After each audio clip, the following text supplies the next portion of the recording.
¿Qué tal, amigas y amigos de Entre Tejas? Bienvenidos a este programa en que tenemos como invitada a la doctora Andrea Cruz Angón, quien es bióloga por la Universidad Michoacana. Obtuvo el doctorado en Ciencias en Ecología y Manejo de Recursos Naturales por parte del Instituto de Ecología Asociación Civil. Es especialista en ornitología. Actualmente se desempeña como coordinadora de estrategias de biodiversidad y cooperación de la CONABIO. Ha publicado artículos en revistas científicas internacionales arbitradas y trabajos de divulgación. En el marco de la iniciativa de las estrategias estatales de biodiversidad, ha coordinado la compilación y publicación de 22 estudios de estado y 14 estrategias.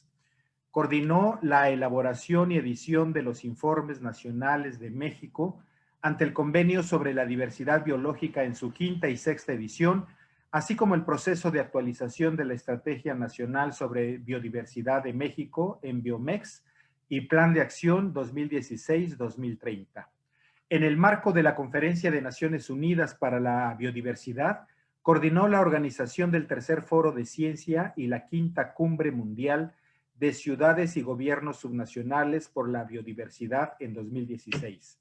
Participa como negociadora de la delegación mexicana en el grupo de trabajo de composición abierta que apoya la preparación, difusión y revisión del borrador cero, que será adoptado por todos los países firmantes en el proceso del marco global post-2020 del CDB. Finalmente, se encuentra asesorando el proceso de elaboración del pronunciamiento conjunto de los gobiernos estatales de México para la Declaración de Edimburgo, iniciativa del gobierno de Escocia para apoyar este marco global. ¿Qué tal, doctora? Qué gusto saludarla. Muchas gracias por aceptar esta invitación, porque tenemos mucho interés de conocer desde la óptica de la ciencia, de la investigación, qué pasa, qué es nuestra gran biodiversidad natural en Chiapas, por supuesto. ¿Cómo está? Hola, buenas tardes o buenos días. Pues muchas gracias por la invitación y pues aquí estamos para poder platicar un ratito sobre la biodiversidad en Chiapas. Gracias, doctora. Fíjese que si no tiene inconveniente, todos hemos escuchado, o la mayoría en Chiapas, CONABIO, pero si nos puede ayudar a que entendamos qué es la Comisión Nacional para el Conocimiento y Uso de la Biodiversidad, CONABIO, se lo voy a agradecer mucho. Sí, gracias.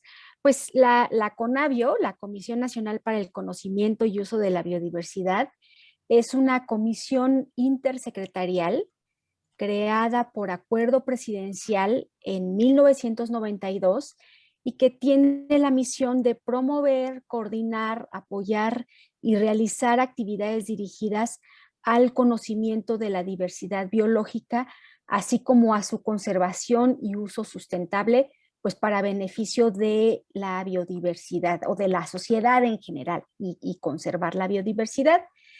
La CONABIO fue, digamos, la propuesta que México llevó ante, digamos, los países que estaban en 1992 en la Cumbre de Río por adoptar el convenio sobre la diversidad biológica y a la par del convenio marco para la lucha contra el cambio climático y el convenio sobre la desertificación. Estos son los tres grandes convenios ambientales que se adoptaron en la Cumbre de Río en 1992 y que México llevó como propuesta, pues eso, el que los países pudieran tener instituciones encargadas de conocer mejor la biodiversidad local. Pues, pues qué gran lujo para nosotros tener esta institución, haber sido una propuesta a nivel mundial aceptada y que esté trabajando en México con tanto ahínco. Y por supuesto, no podemos separar este proyecto del gran trabajo y la gran labor de nuestro rector de la UNAM, don José Sarucán Kermés, el doctor que ha impulsado todo este trabajo y que ha llenado de prestigio esta actividad en defensa de la naturaleza. Doctora, en el caso de Chiapas, ¿cómo incide la CONABIO? porque yo tuve oportunidad de encontrar una gran cantidad de material publicado sobre investigadores en el estado, ¿no? Cuéntenos, ¿cómo es esto, por favor? Así es, bueno, pues la CONABIO, como ya decía, es una institución, ¿no? Una comisión intersecretarial eh, de corte nacional. Entonces, digamos que da y promueve información o la investigación y la generación de lo que llamamos inteligencia para la biodiversidad. O sea, en un nivel apoyamos la recopilación de datos, esos datos eventualmente se convierten en información y cuando esa información la analizas y la promueves y promueves la generación de políticas públicas, esa información, digamos, es la base para la toma de decisiones, entonces es que se convierte en inteligencia y nuestra misión es un poco convertir en inteligencia todo este vasto conocimiento que se tiene sobre la biodiversidad. Entonces, es una comisión que opera a nivel nacional eh, y que en particular con la iniciativa que yo coordino a nivel nacional sobre las estrategias estatales de biodiversidad, nos hemos abocado a trabajar con todos los estados del país, en este caso particular con Chiapas, ¿no? En este momento, digamos, la CONABIO está participando en el proyecto Asegurando el futuro de la agricultura mundial frente al cambio climático, conservando la diversidad genética de los ecosistemas tradicionales de México, o el nombre corto del proyecto es Agrobiodiversidad Mexicana, y es un proyecto, digamos, que está ejecutado por la FAO, financiado a nivel mundial por el Fondo Mundial para el Medio Ambiente y liderado por la CONABIO a nivel nacional. Participan también otras instituciones como Semarnat, SADER, Bienestar, la Comisión de Pueblos Indígenas, el INIFAP, entre otras, y se está trabajando en los estados de Yucatán, Coahuila y organizaciones de la sociedad civil, por ejemplo, en Chiapas. Entonces, ahorita, digamos, de manera particular en Chiapas se está trabajando con este proyecto, pero también hemos trabajado, como decía, en la iniciativa de estrategias estatales de biodiversidad desde hace ya muchos años, pues coordinamos en la elaboración del estudio de la biodiversidad de Chiapas y posteriormente de la estrategia estatal de biodiversidad de Chiapas. Bueno, estamos viendo en pantalla la portada de esa publicación, doctora. Hay un par de cosas que me sorprendieron. 200 colaboradores para realizar ese trabajo y publicar los resultados, ¿no? Pero, ¿cuál es la importancia de la biodiversidad en Chiapas? Siempre escuchamos que nuestro país tiene un primerísimo lugar en el orden de países con gran biodiversidad, pero Chiapas tiene también algo muy particular. ¿Nos puede hablar al respecto para que cobremos los chiapanecos conciencia de la importancia que tiene y cuidar la naturaleza, ¿no? Sí, claro. Bueno, Chiapas es uno de los estados más diversos del país, no solo por su diversidad biológica, sino también por la diversidad cultural. O sea, ha habido un proceso a partir de esta gran diversidad biológica, también ha habido un proceso de diversificación cultural y de las maneras en cómo los primeros pobladores de Chiapas han utilizado, ¿no?, esta gran diversidad. En particular, la biodiversidad de Chiapas, pues es una mezcla de linajes originados a partir de Norteamérica y de Sudamérica, ¿no? Donde confluyen estos dos linajes, y ha dado también por las características físicas una gran ¿no? Fisiografía y variación geográfica.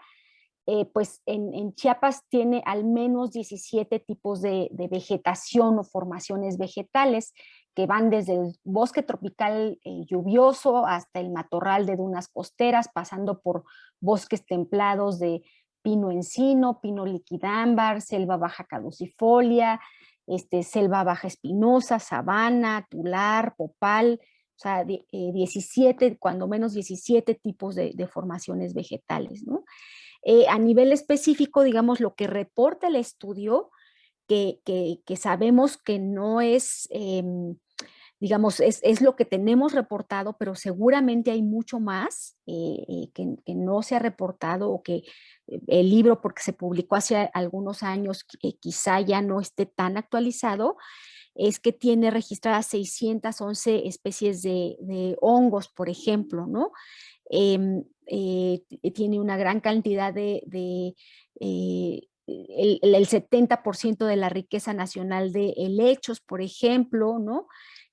También es uno de los estados con mayor riqueza de epífitas vasculares que incluyen orquídeas, bromelias, helechos, también muchas especies que son endémicas. La más famosa es la Lacandonia esquismática, ¿no? Que es una especie endémica de Chiapas, con solo 3 localidades en el municipio de Ocosingo, y este es, digamos, una línea evolutiva muy particular, ¿no? Entonces se estima que, por ejemplo, la riqueza florística de Chiapas actualmente esté cerca de las 10,000 especies de plantas vasculares, la cual es solo superada por el estado de Oaxaca. Eh, bueno, podría hablar mucho de toda la diversidad biológica de Chiapas, pero bueno, para no entretener demasiado, pues aquí lo dejaría de momento. Doctora, perdone, ¿qué es una planta vascular para que nos quede más claro? Pues son las plantas, digamos, que de alguna manera están más evolucionadas, que tienen haces por los que fluyen, ¿no? El xilema y el floema. Como usted indica, lo que yo sí invitaría es a nuestra audiencia, está apareciendo en este momento una dirección electrónica donde pueden consultar este trabajo que estamos comentando, que tiene que ver con la biodiversidad en Chiapas, estudio de estado, volumen 1, porque en verdad, desde mi perspectiva como lector y como interesado un poquito del conocimiento, es una maravilla entender todo esto, en verdad. Doctora, ¿cuáles son los problemas, las amenazas que ocurren contra la biodiversidad en Chiapas? Creo que siempre escuchamos algunos temas por allí, pero qué mejor que usted nos los explique, por favor. Claro.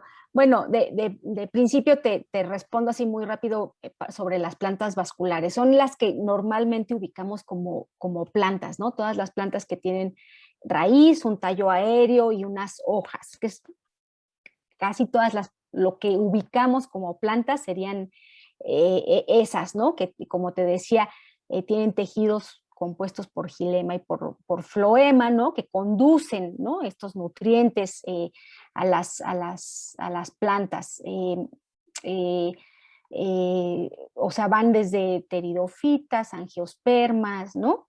Gimnospermas, etcétera.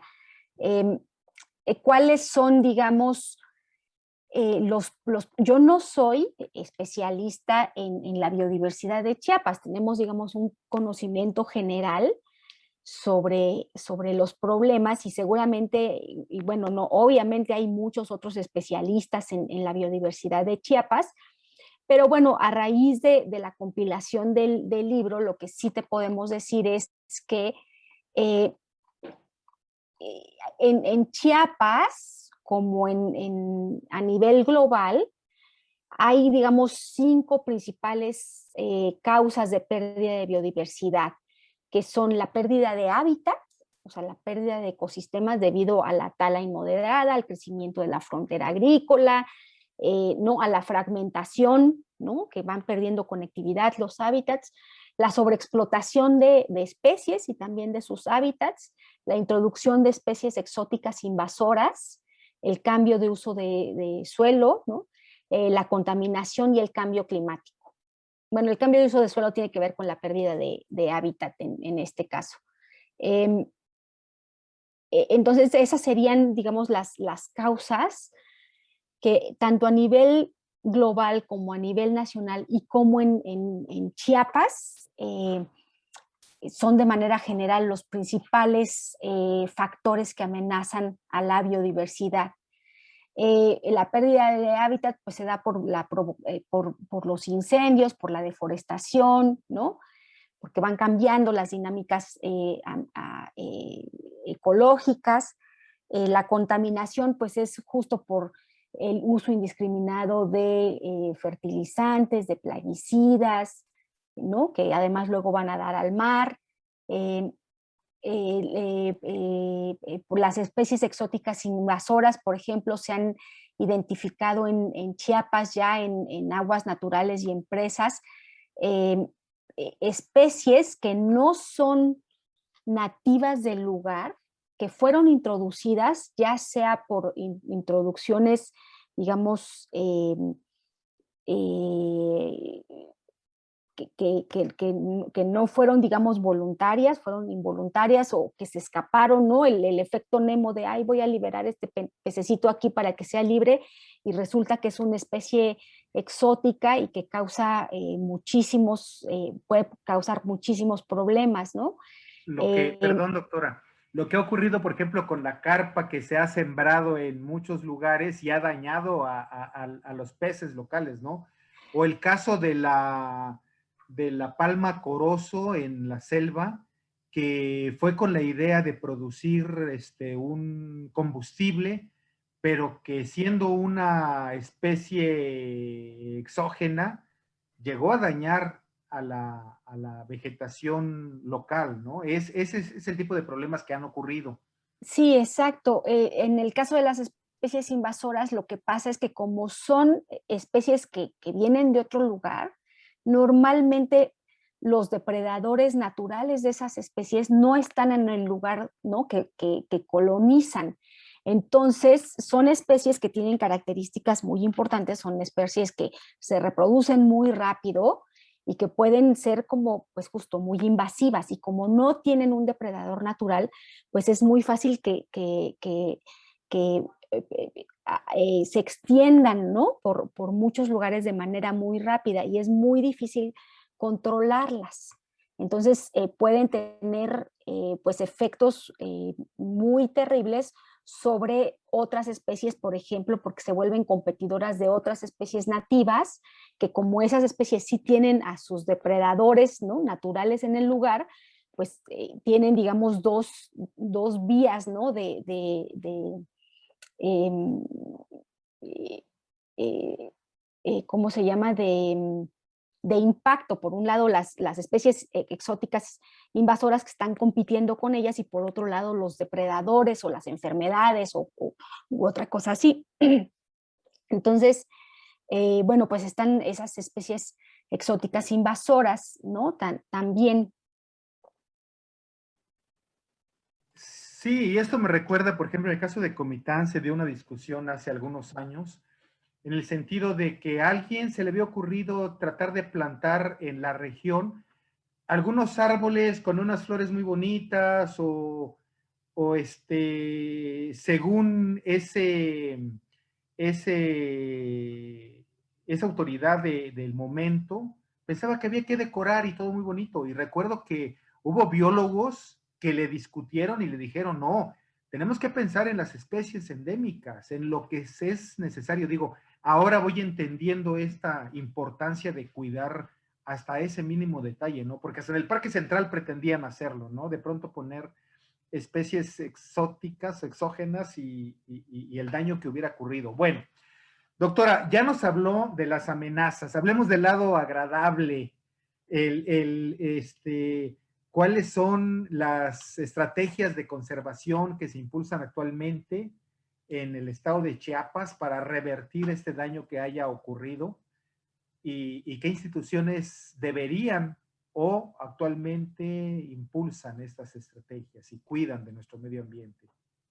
Bueno, como te digo, yo no soy especialista en conservación en Chiapas, y ahí pues más bien son los expertos locales, pero bueno, una de las estrategias que son más, que han tenido, digamos, como mayor avance es, por supuesto, el establecimiento de áreas naturales protegidas, ¿no? Hay también a nivel municipal, a nivel estatal, a nivel nacional, hay distintas categorías, desde parques nacionales, áreas protegidas, reservas de la biosfera. No tengo aquí el dato de cuántas reservas de la biosfera hay en Chiapas, pero hay varias, ¿no? Tienen, digamos, propósitos de conservación muy distintos. Entonces, esa es una manera. Por ejemplo, algo que Conavio ha insistido durante mucho tiempo es que no se trata de no tocar, ¿no?, la biodiversidad, de dejar los ecosistemas aislados, ¿no?, intocables, porque entendemos que en los territorios vive la gente y que la gente hace uso de esta biodiversidad.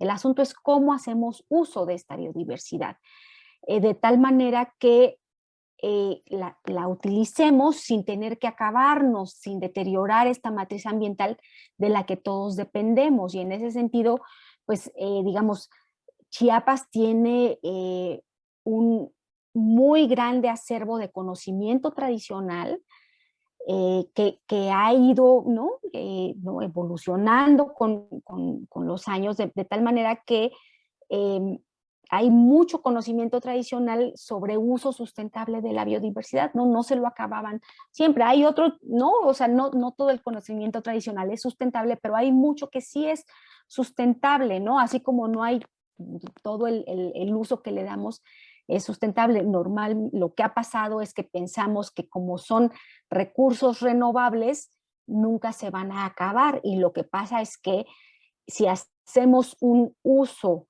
por encima de la tasa de recuperación de las especies y de los ecosistemas, pues eventualmente estamos impactando sobre su capacidad de recuperación, y ahí es donde estamos en problemas, ¿no? Entonces está pues las áreas protegidas, ¿no? El uso, digamos, que a través del conocimiento se tiene de especies particulares que no limitan su capacidad, ¿no?, reproductiva o su capacidad de recuperación. Está el establecimiento de unidades de manejo ambiental, que pueden ser, por ejemplo, para ecoturismo, por ejemplo, la observación de aves, que en Chiapas es también muy común. Tengo varios amigos que se dedican a eso.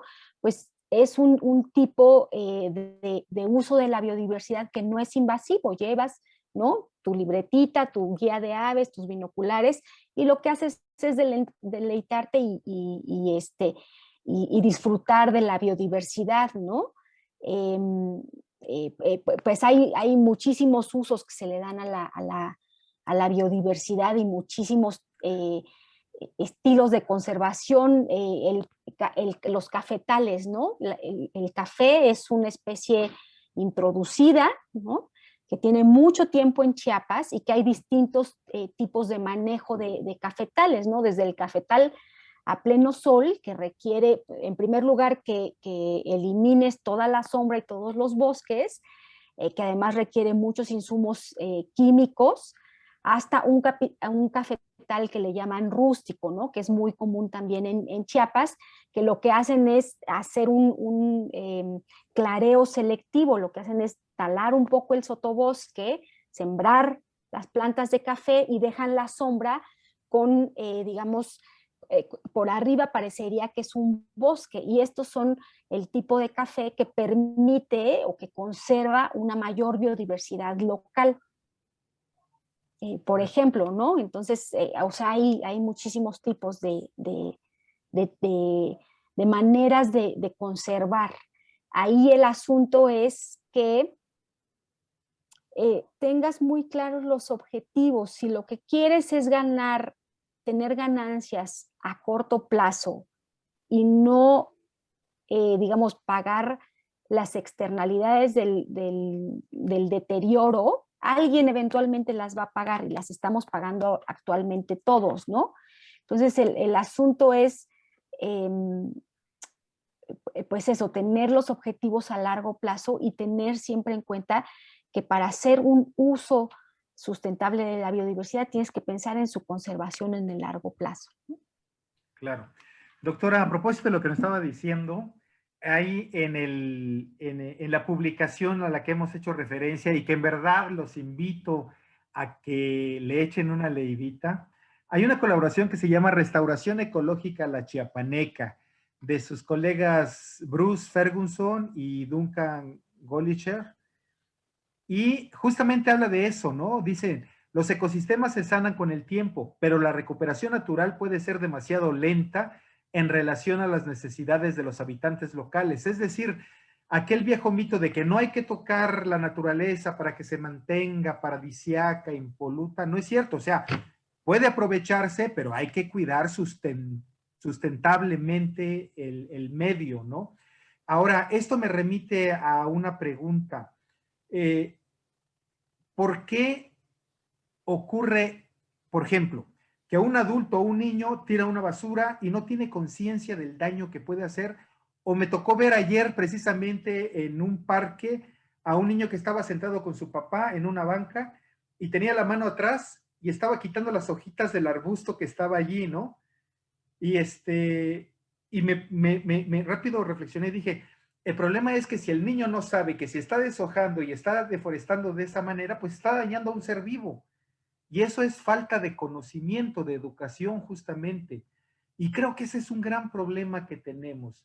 No tenemos el conocimiento y la educación adecuada para conservar las cosas, para saber que si tiramos el aceite de la cocina en el jardín, pues estamos afectando en gran medida esto, que si estamos contaminando y todo eso va a parar al lecho de un río, al cauce de un río y después al mar, pero todo se originó en casa, ¿no?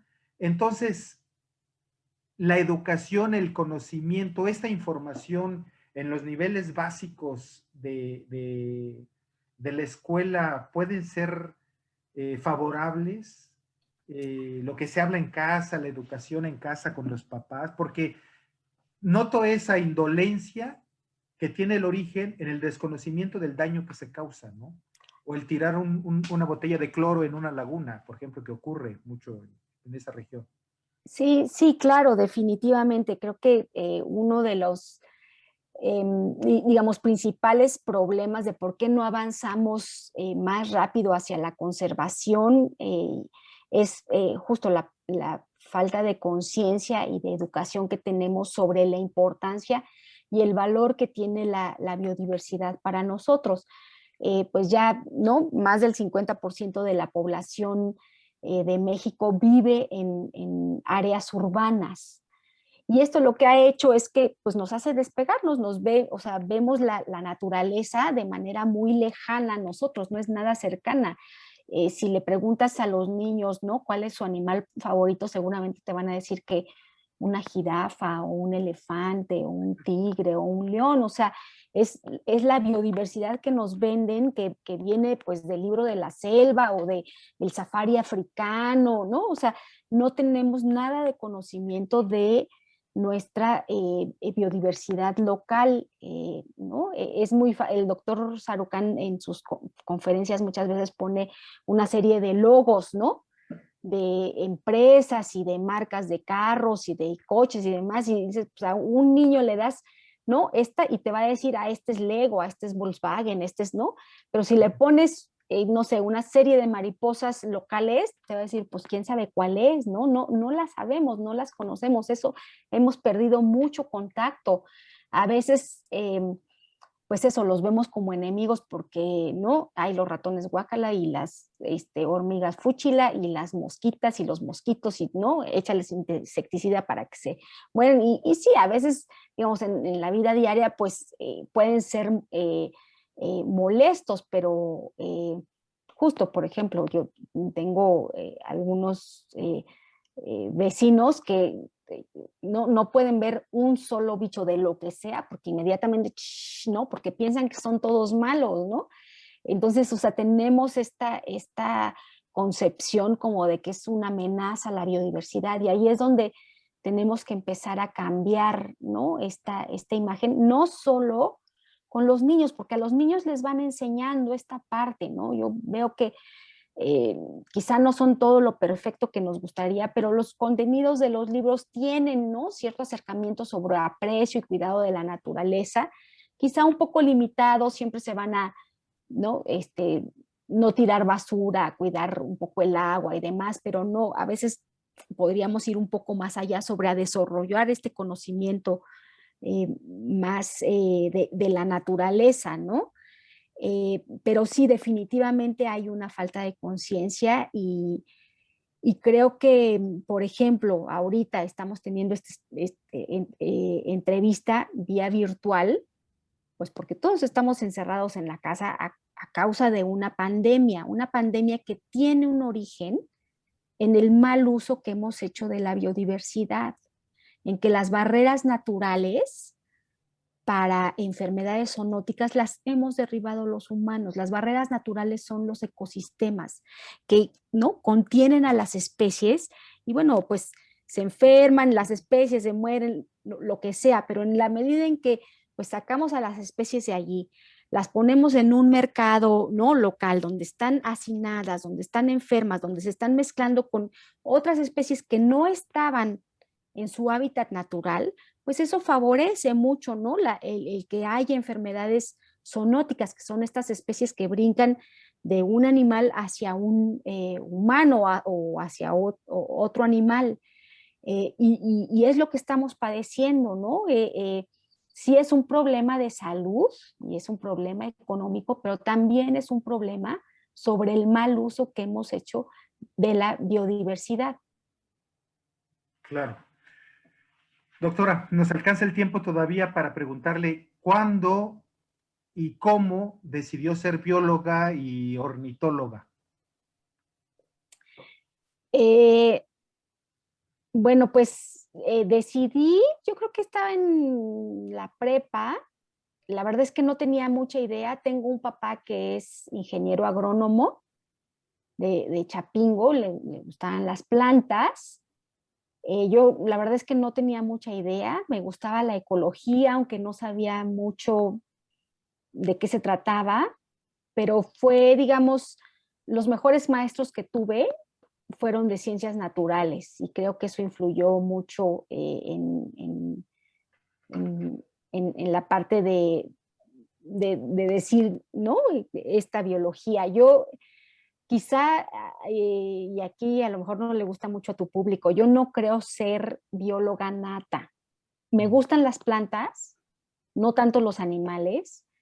Las aves me gustaron porque también tuve una maestra en la carrera ¿no? que era muy buena ornitóloga y me empezaron a gustar y bueno, pues les agarré el gusto, pero no era así como una super pasión o algo así.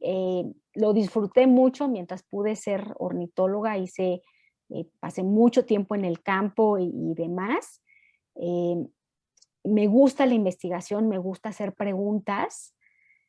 Ahora me doy cuenta que quizá me hubiera gustado más ser psicóloga que bióloga, pero no me quejo porque lo he hecho bien también. La parte de la biología he aprendido mucho y creo que ha aportado.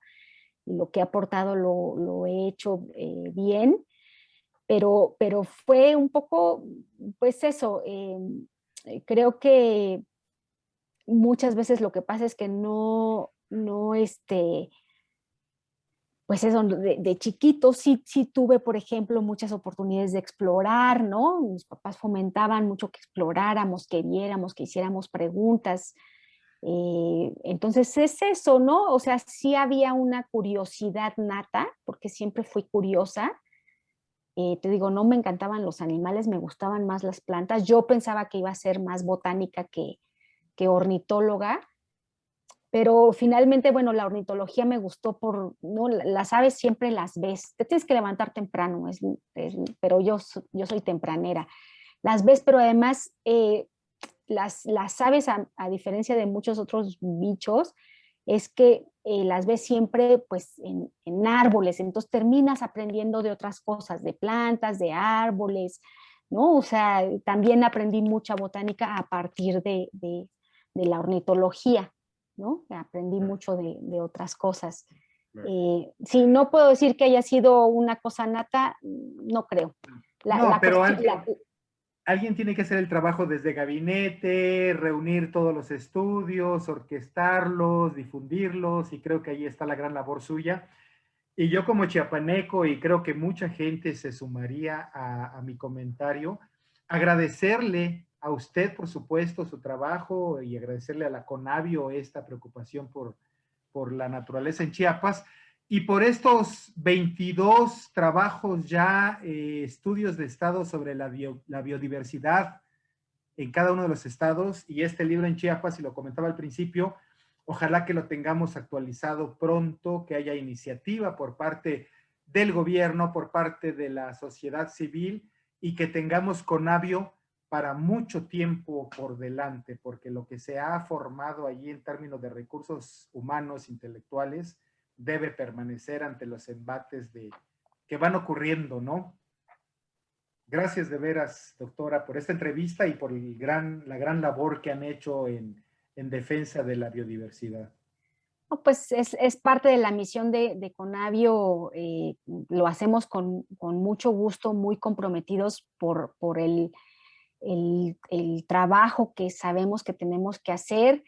Es cierto, quizá el estudio de biodiversidad de Chiapas ya necesite actualizarse, pero eso va a depender de los actores locales. La Conavio lo que hace es pues justo juntar a los actores locales y asesorarlos y guiarlos, pero el trabajo es pues de los casi 200 ¿no? Personas expertos locales que compilaron, que fueron lo suficientemente generosos para compilar, ¿no? y poner a disposición de un público amplio este estudio de la biodiversidad de Chiapas. Claro. Pues bueno, gracias, doctora. Chiapas siempre estará esperando a gente como usted que enriquezcan la labor del conocimiento. Que esté muy bien, muchas gracias. Gracias, hasta luego, buen día. Buen día, doctora, hasta luego. Y fue así como tuvimos oportunidad de conversar con la doctora Andrea Cruz Sangón de Conavio. Y gracias a ustedes por habernos acompañado en este programa. Que estén bien, cuídense mucho. Nos vemos pronto. Gracias, doctora. Buen día y gracias de nuevo. Hasta luego.